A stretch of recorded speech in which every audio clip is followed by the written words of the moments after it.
Paul Katz. Today's guest is the CEO and founder of Entertain Impact, a leading social impact agency. Paul's marketing and advocacy campaigns have supported purpose-driven organizations including the Gates Foundation and Rotary. He'll share insights about his work and his superpower. I'm your host, Devin Thorpe. Welcome to the Superpowers for Good show, where you discover and strengthen your own superpowers. Paul, thank you so much for joining me for this conversation. I'm just thrilled to connect with you. You've done such incredibly interesting work. Thank you, and I'm very happy to be here. Well, I've learned a lot. I'd actually say I've learned a lot from your listening to your podcast over the years. So thank you for all the work you do. Well, thank you. You're too kind. You're too kind, Paul.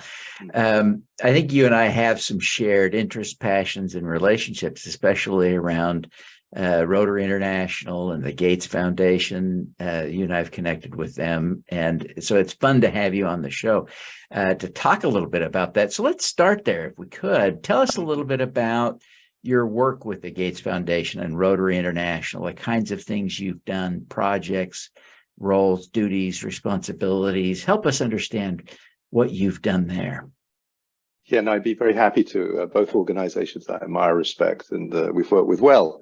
So just for those folks who don't know what I do, we're basically a social impact agency, and we use popular culture for social change. And these Rotary International, let's start there. Rotary International, which is a wonderful membership organization of about 1.3 million people around the world, have been since the 80s, I think, prime player in the fight against polio. We in the States, which is where I'm based, despite my English accent, we don't think about it because it was eradicated in the 60s, basically. But in the rest of the world, it's been going for quite a long time. And Rotary by itself, and then in partnership with Gates and UNICEF primarily, and then local governments have fought to eradicate this horrible, horrible disease that used to affect up to 400, 500,000 young people a year. It crippled or died. Now we've only got polio in one country. Well, actually two, on the border between Afghanistan and Pakistan, I guess, technically. So my work was very unusual for them. Gates is, a very meticulous foundation, very measurement orientated, does really great work. And Rotary is a membership organization of people who do not like the spotlight. They are very low key and they serve, and they're just wonderful. So what we did is we helped put together a campaign called We're This Close to Ending Polio. And all we need is you.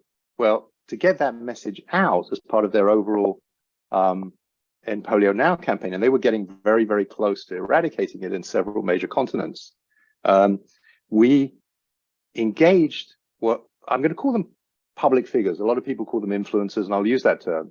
But it's really a public figure who is culturally appropriate for the audiences they're trying to reach. It might be in South Korea, a donor, where we used, I don't know if you recall, Gangnam Style, Psy. It was a very big hit a few years ago. Mm-hmm. His parents are Rotarians. His grandfather was a Rotarian. So we reached out to him. I come out of the music business. So we reached out to him and he very kindly, and all of the people that I'm talking about have volunteered their services. They don't get paid. It's because they have an authentic, credible passion to the causes that we go out to them and ask for their help on. Anyway, so he was engaged. On the other hand, you've got a young mum in a village in India who needs to go get a baby vaccinated. And so there we would go out to, say, a Bollywood actor who would connect with not just the mother, but also the father, because of the way society is culturally set up, like Amitabh Bachchan or the composer A.R. Rahman, who did Slumdog Millionaire. And their platform and just visibility and the different audiences that they reach, which are often difficult to reach audiences, are very powerful. And so we've had over 100 ambassadors. Well, yeah, nearly 100 for Rotary over the years. Anyone from icons like Desmond Tutu, the late wonderful Desmond Tutu, and Bill Gates himself, you mentioned before, and Itzhak Perlman. Itzhak Perlman is a polio survivor. To a local imam in northern Nigeria who issued a fatwa saying it was okay to get your baby vaccinated. So we've done a lot of work with Rotary. Their membership gets engaged. at a government state level, but at a very local community level. And we were fortunate enough to be there when polio was eradicated from Africa and India, which are big milestones, because if we can eradicate polio, and only wild polio I think exists still up in those two borders of those two countries, if we can eradicate polio, it'll be the only second human disease we've ever done, after I think smallpox was the first. So yeah, super cool to work with them. Not their usual kind of standard procedure, but we've done a lot of interesting kind of I call them activations. So we helped with an actor called Archie Panjabi, who's UK based in India, who was in The Good Wife in the States. yeah. And She was on the with show, on this show. Oh, fantastic. Yeah. So you put her in the circle, and then she ended up on my show. So that's a great connection that you and I have. Oh, I did not know that. So that's very fortuitous. Yeah, so that's fantastic. Yeah. So Archie hosted the Gates Global Vaccine Conference in Abu Dhabi that raised a lot of money for polio. So we have those kind of activations that were going on. And then we did, and when I say we, I don't want to say me. The we is very important here, because it's Rotary and their membership first and foremost, and Gates and their team, and UNICEF. So we're facilitators. We connect, we help people achieve their mission. But we did some really cool activations, including what became a Guinness Book of World Records, where we had a certain number of influencers, whether it was Jane Goodall or it was, a soccer player or an actor, whomever. Just say we're this close. And then we eventually had, I think, over 130,000 people upload. And that's good, but that's only a tactical event. Really what you're looking for is down the line is the impact, which is, does that have a bearing on persuading governments to continue the programs? Does it give people in the field workers, the very brave ones, especially in that corner where they're under threat, does it give them more motivation? Do they get pride from seeing this, that they're acknowledged? So there's a lot of different factors, and we try, which maybe we'll talk about later, but we try and measure the impact that we and our partners have. So I hope that gives you a good sense of that. Well, that's fantastic. And of course, that's so near and dear to my heart that I really appreciate you starting there. Let's talk a little bit about measuring. It's such an important thing, and it's so difficult. It's daunting, I think, to a lot of people to get serious about measurement. Let's talk a little bit about what you measure to determine if what you're doing is working. I would say that is one of the hardest things that I've dealt with. My holy grail over the last 15 years is to get measurement. And what I've kind of come to is there's different types of measurement. There's, the financial, did you get a good return on investment? But and that's fairly easy to do. If was your advertising in the, or actually we don't advertise that much. We do earned media, where people write stories and stuff. Or what's the social value of a post, or the economic value of a post as well, of course. That's fairly easy to do. In the social realm, the social return on investment, which is what I'm very interested in, it's very difficult to measure that, but it's much better than it was 10 years ago. And so you can measure it in different ways. There's what I referred to earlier as tactical measurement. So you have, let me give you an example. We were doing a campaign for Year Up, which gets people who have kind of graduated high school but haven't really launched yet. It gets them internships and trains them, and about 80% of them get jobs, and about a similar number get 4-year degrees. I mean, an amazing organization. So we could measure the people that went to their website to volunteer, whether they continued the course. They can measure that, but that's not really what we do. So I don't want to overstate that we do, these amazing, we're curing cancer. But we have to be very careful to be accurate and credible in what we measure. However, on the bigger picture, if you take the Rotary campaign and the partners, you can say, and we were just a grain of sand on the beach of this. I don't want to overstate it, but you can say they and polio are gone from Africa and they're gone from India.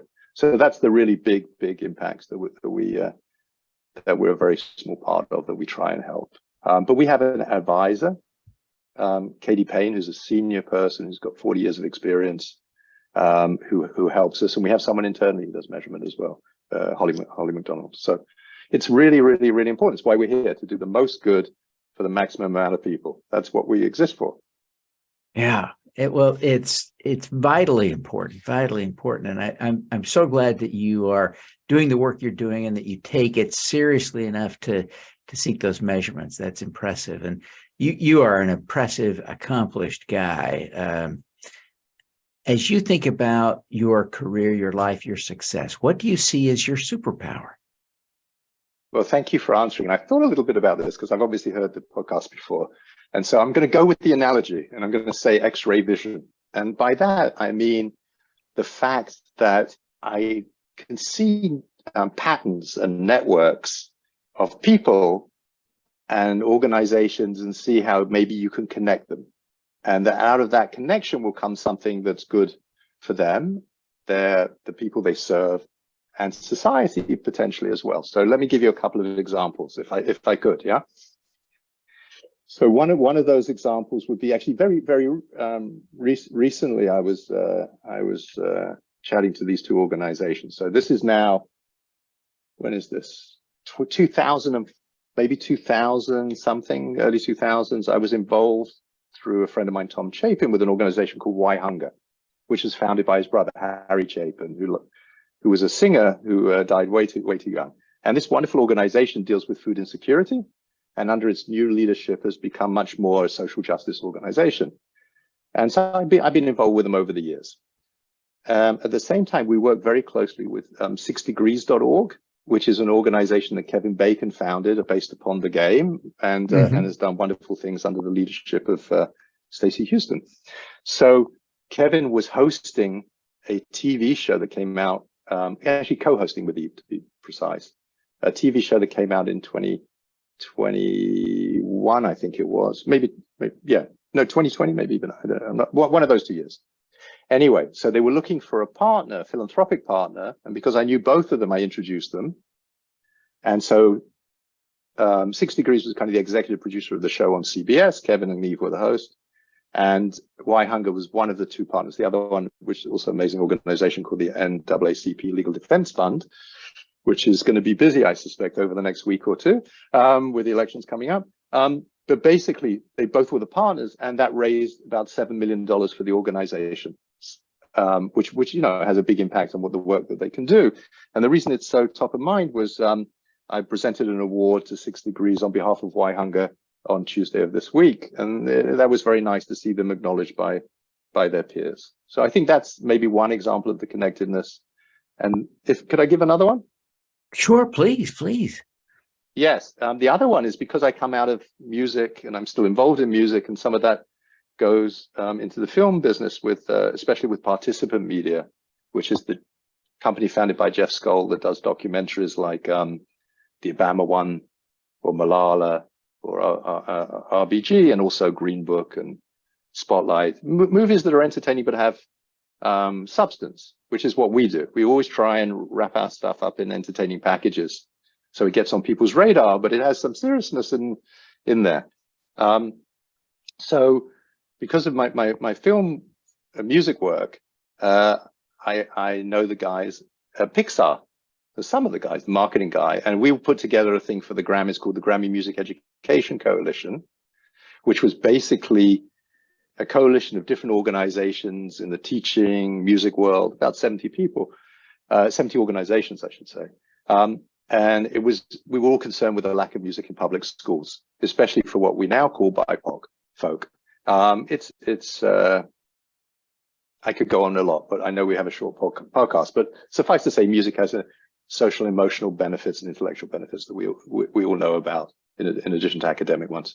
And so I reached out to Pixar. They were doing a movie. I don't know if you remember this movie called Coco. It was an animated movie about a kid whose grandfather was like the Elvis Presley of Mexico, but he wasn't allowed music. So that connection with the Grammys and the lack of music in the schools proved to be very powerful. And Pixar were fantastic, and the Grammys were fantastic.